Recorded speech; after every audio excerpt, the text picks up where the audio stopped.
Hay amenazas, advertencias de que podría ser disuelta la Asamblea Nacional. ¿Usted ve posible ese escenario en las próximas semanas?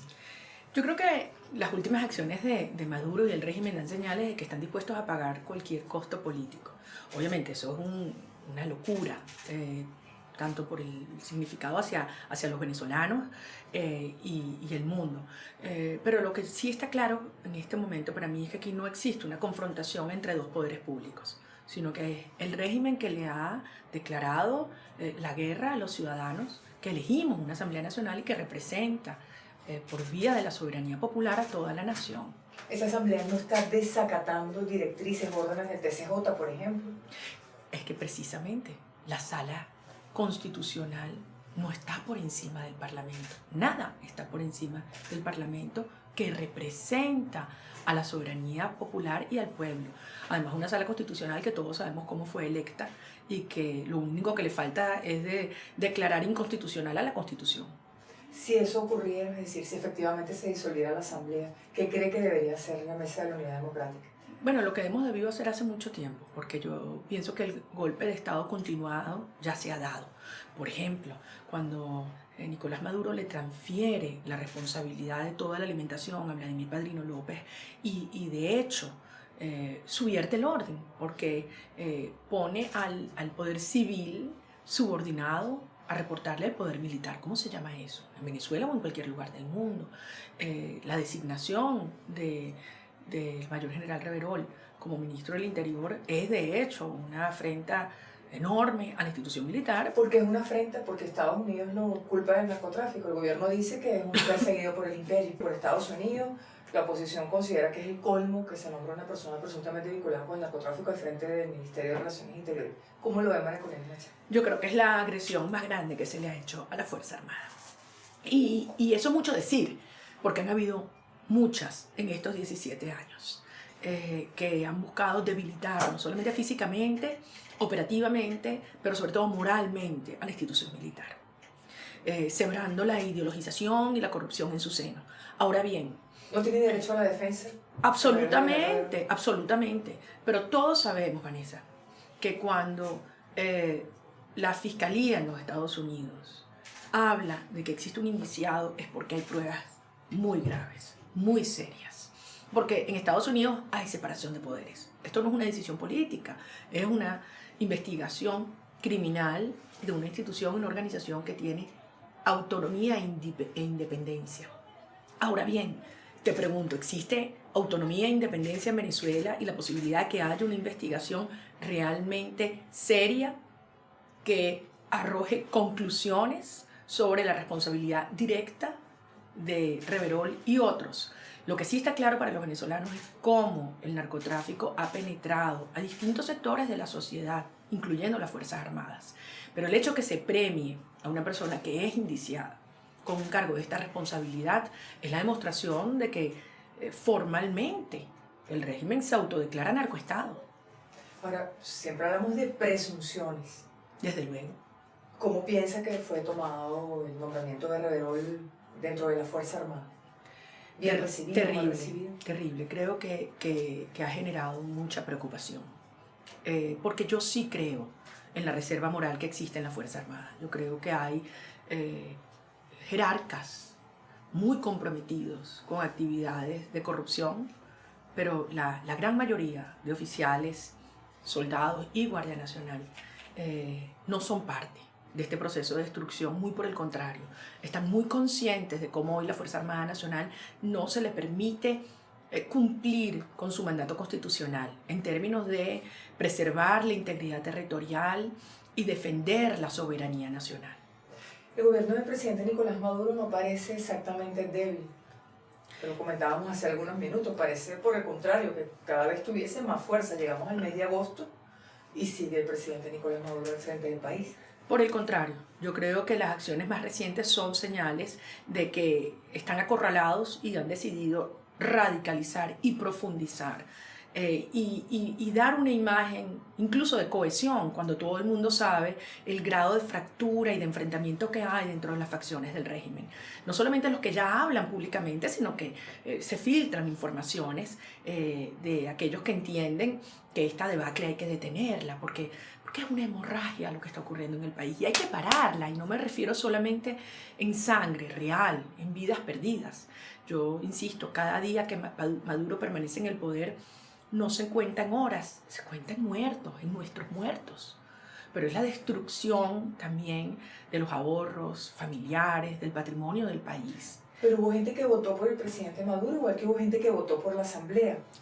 Es decir, no es un llamado a la convivencia, por el contrario, más que a la renuncia o a la salida del presidente. Es una orden y un mandato a un cambio profundo. Y Venezuela está clara que Maduro ni quiere ni puede hacer esos cambios. Frente a una Venezuela que se muere de hambre, literalmente. Y tú tienes un Maduro y una Delcy que dice que no necesitamos ayuda humanitaria. Hoy estarían aquí miles de kilos de azúcar, de leche, de aceite, de carne, de pollo, de medicinas. Y dicen, no hace falta. ¿Alguien puede pensar que Maduro va a cambiar? Por favor. Lo que ha decidido es todo lo contrario, tomar más empresas, instaurar el trabajo forzoso. ¿Tú aceptarías que un hijo tuyo que está trabajando en una empresa en San Joaquín llegue al Ministerio del Trabajo y le diga, no, ahora te vas a trabajar al campo en no sé dónde, porque le dio la gana a Maduro? ¿Tú lo aceptarías?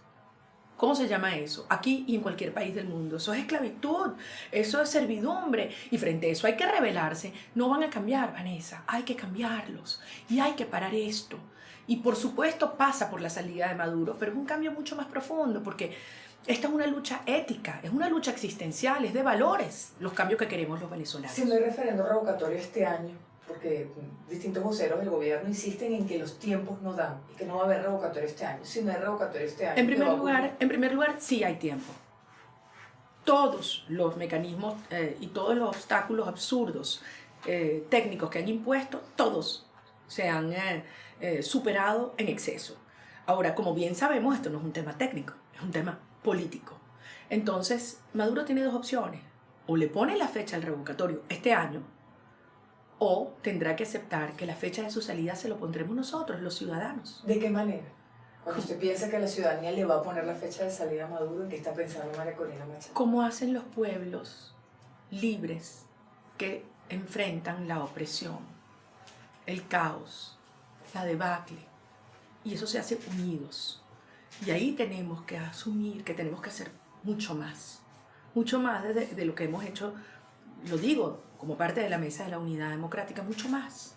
Abrirnos a toda una Venezuela que está desesperada y que está buscando referentes, sobre todo referentes éticos, y tener confianza en quienes lideremos un proceso de reconstrucción del país, Vanessa, porque no es solamente salir de Maduro, sino que viene después.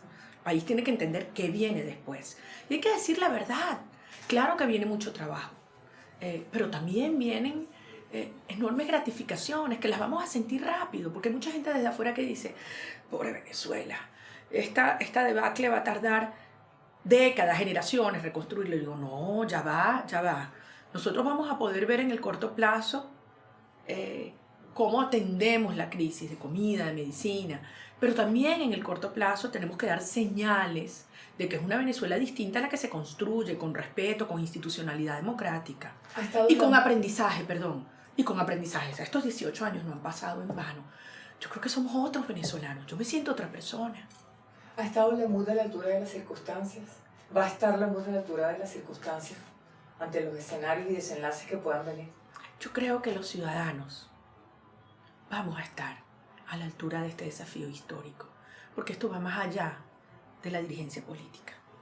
Y esto, en este sentido también lo digo, porque mucha gente dice, los políticos, yo digo, esta es la hora de los ciudadanos y no podemos transferir nuestra responsabilidad, todos.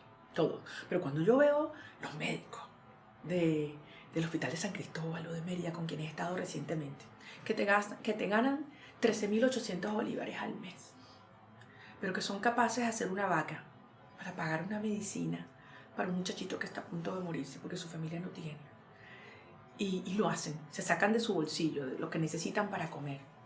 Y veo estas demostraciones de fortaleza, de solidaridad, el coraje de las mujeres de Ureña, que juntas ellas se organizaron y lograron abrir esa frontera. Yo me lleno de confianza, de esperanza. Y eso es lo que yo llamo la Venezuela que se revela. Y es desacatar, desobedecer aquellas órdenes que buscan imponerte la opresión y sobre todo el daño a la dignidad humana y a tus derechos humanos. El gobierno le acusa de violenta. Presuntamente donde usted va hay violencia. ¿Quién está ejerciendo la violencia en esos casos? ¿Es María Corina Machado con su equipo, con su partido, Vente Venezuela, o es el gobierno? Bueno, evidentemente que no. Pero por eso es que nos quieren enmarcar en su propio cuadro. O sea, la violencia y la transgresión ha sido una política de Estado. Y aquello que los combatimos con lo que tenemos, que son nuestras ideas, nuestros principios. Y eso sí, sin miedo, porque no le tenemos miedo. Y yo creo que eso es lo que quizás más les enerva. Y no es fácil, Vanessa, porque cuando tú eres agredida violentamente, ejercer el control y no responder con más violencia requiere un ejercicio también de valentía. Pero eso sí, no es sumisión, no es callarnos, no es echar para atrás, es avanzar, es avanzar. ¿Cuál es su mensaje para los chavistas? Que puedan tener desconfianza, alguna reticencia, pensar, bueno, María Corina Machado es representante de la oligarquía, como dice el gobierno venezolano. En primer lugar, en que yo no divido este país en chavistas o no chavistas. O sea, lo primero es que somos ciudadanos, somos venezolanos todos, que tenemos distintos puntos de vista, gracias a Dios. Es horrible pensar en un país donde todo el mundo está de acuerdo con el pensamiento único. Eso es lo que ocurre en el PSUV. Bueno, no te lo toques a ti, que piensan distinto a lo que les pasa. Yo creo una Venezuela en la cual podamos poner sobre la mesa nuestras diferencias y ver dónde nos encontramos, que es lo sustantivo. Y en este momento yo siento que lo fundamental es que nos encontramos en los valores. Primero, nadie puede vivir hoy, dormir hoy, sabiendo que hay una Venezuela en la cual niños se acuestan llorando por hambre. O sea, a mí me lo decía una enfermera en Mérida casualmente. Me decía, todas mis noches son en llanto. Yo lloro con bebés que lloran de hambre. Y yo sé que las mamás están abajo y no pueden estar con sus hijos. Es una cosa inconcebible. Y todas las que somos madres lo sentimos un dolor propio, adentro. Entonces, ¿dónde nos encontramos? En este dolor, en la indignación, en saber que esto no aguanta más, que hay que cambiarlo y que sabemos para dónde hay que construir.